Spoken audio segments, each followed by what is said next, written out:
Hi guys, welcome back to my channel. It's Aisha Mohammed from Aisha Reads, and I'm just going to dive into this video. Title is pretty self-explanatory. Today I would be suggesting to you 7 Nigerian novels to get you into Nigerian literature. First off, we have The Fisherman by Chikozie Obioma. It follows 4 boys who were, for a very short period of time, fishermen, but encountered a madman who then laid a curse upon one of the brothers, which changed the whole dynamic of the family. I think honestly, it's just one of those books that you should definitely read because it introduces you into what people would consider as the spiritual realm and how interesting it is that people who are deemed less in society could have a potential impact. I think this book would raise a question for some people, like how much is manifesting, how much is just because you're told this it then became this, or how much is already determined, and what is beyond your own control. I definitely think you should read this book because it definitely introduces you into a certain part of spiritual realm in Nigeria. I don't want to say all of Nigeria, certainly like more of the Yoruba side since this takes place in Akure. But interestingly, the main characters are Igbo, but they just live in a Yoruba town. It's very interesting. You should pick it up. I don't know, read it. It's probably an audiobook. Okay. The second book I want to recommend to you is The Secret Lives of Babashigi's 4 Wives.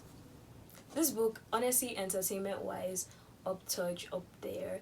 It talks about 4 wives. These 4 wives are married to Babashigi, but the last one can't have a child. So everyone is like, oh my gosh, why can't you have a child? Honestly, if I say anything more than this at this point, I'm just spoiling the book. But you should definitely read it in terms of entertainment wise. I think if you want to delve into another country's culture, another country's literature, you should entertain yourself and kind of give yourself a little bit of relaxing mood. It's kind of like a TV show, honestly, but just in a book. It's so easy to get through. Just read it.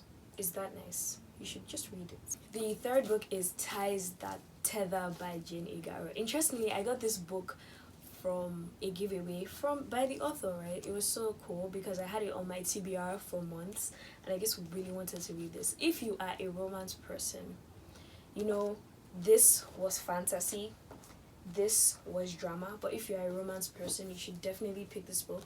It talks about a girl called, I forgot her name, Aisha. You literally just read this last year. Okay, it talks about a girl called Azere, born in Nigeria but who moves to Canada and is kind of just grappling with the idea of keeping her culture while also marrying a foreigner. So she meets Raphael.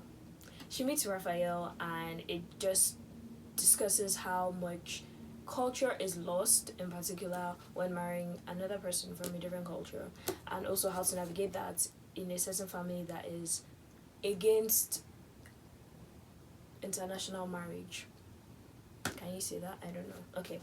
So yes, for romance people, I'm not really a romance person, so this wasn't like one of my favorites, but I know that there's a romance demographic, and if you're looking for the romance to really get into Nigerian literature, this one's for you. Okay. I am pretty sure that if you're watching this video and you super love books, you have heard of Chimamanda Ngozi Adichie, and she's super popular in the book community, so many books by her. But I think, kind of like the Stephen King one, it's important which book you select to read from her first. So I would recommend Purple Hibiscus, which was the second book I actually read from her. It talks about the story of Kambili and her brother who were born into a super strict religious home, and the father is super, like, emphasis on the super strict. It's one of those books that I would say introduce yourself if you want to segue into Adichie's work, because the writing in itself isn't too complex. I remember reading this in secondary school, probably year 9 or year 8, and it was just really easy for me to get through. But it also grapples with how certain, like, for example, Nigeria and religion. So if you're interested in that dynamic for some people, I definitely think that that is something that would be interesting for you to get through. Also talks about family dynamic, which is nice, super interesting. I don't really have all the specifics, so if you're watching this and you're like, I'm doing a terrible job, I am so sorry, but I read this years ago, but all I know is it really sticks with me in terms of segueing into Adichie's work. The 5th book is The Death of Vivek Oji. Okay. So the author for this book has written several other books like Freshwater and Pet, which I read. I read Pet last year, and Freshwater, I currently have it on my Hoopla loan. But The Death of Vivek Oji was the first book that I read from the author. And let me just say, if you are looking for a novel that discusses the queer experience in Nigeria and also just the idea of family dynamics and how it moves into that, and having different friends and how that affects them in this particularly less urban, not less urban, but less popular city as opposed to Lagos, I think that this is definitely the book for you. It was interesting. It was very interesting for me. I didn't particularly like the ending, and I know some people have some problems with how the story was told of Vivek. The Death of Vivek Oji, definitely, if you're looking for more queer representation in Nigeria, this is the book for you. It gives a very raw, real perspective to the experience that queer people have in Nigeria. So this one is Black Ass by Igoni Barrett, the sixth book. Let me just say, I literally read this book in year 11, if I'm not mistaken, year 11 or year 10. And I remember my friend Ifama came over and she just had the book and I read it. That's how it went to my mind. But either way, I was super interested in this book because it actually talks about race relations in Nigeria. But in Nigeria, where it's like almost everyone is like that lives there permanently, like most of the population is black actually. It talks about this idea of certain people seeing a foreigner or a white person as superior simply because they are white and the opportunities that are open to them because of their skin color. So let me give you the synopsis of this book. It talks about this man who has been trying to get a job, he's been trying to get interviews.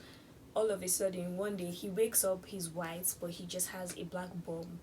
And the opportunities for him, simply because he's a white man, just open. Like he doesn't even have to give his credentials. The opportunities just open significantly. Obviously, he does do the job pretty well, from what I remember. But it just shows that it's sad that some certain people see color as a determinant to how good you can be in a job as opposed to the actual skill sets that you have. And I definitely think it's important if you want to kind of look at the current situation now in terms of race relations in Nigeria. And the last book is The Girl with the Louding Voice. If you are super particular about literary fiction, I think this is the book for you, especially as it relates to girl education, as it relates to patriarchy, as it relates to adultifying girls at a super young age.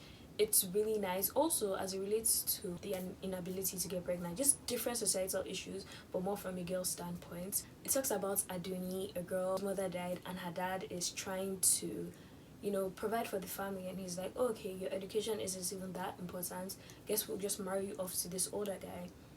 And Aduni is super particular about getting educated because she remembers her mom telling her that girl who's educated is one with a loud voice. So that's why it's called The Girl with the Louding Voice, because she wants a loud voice, the ability to speak and stand for herself and not be tied to a man at a very young age. So you should definitely read this if you are trying to get into literary fiction in Nigeria. Thank you for watching my video.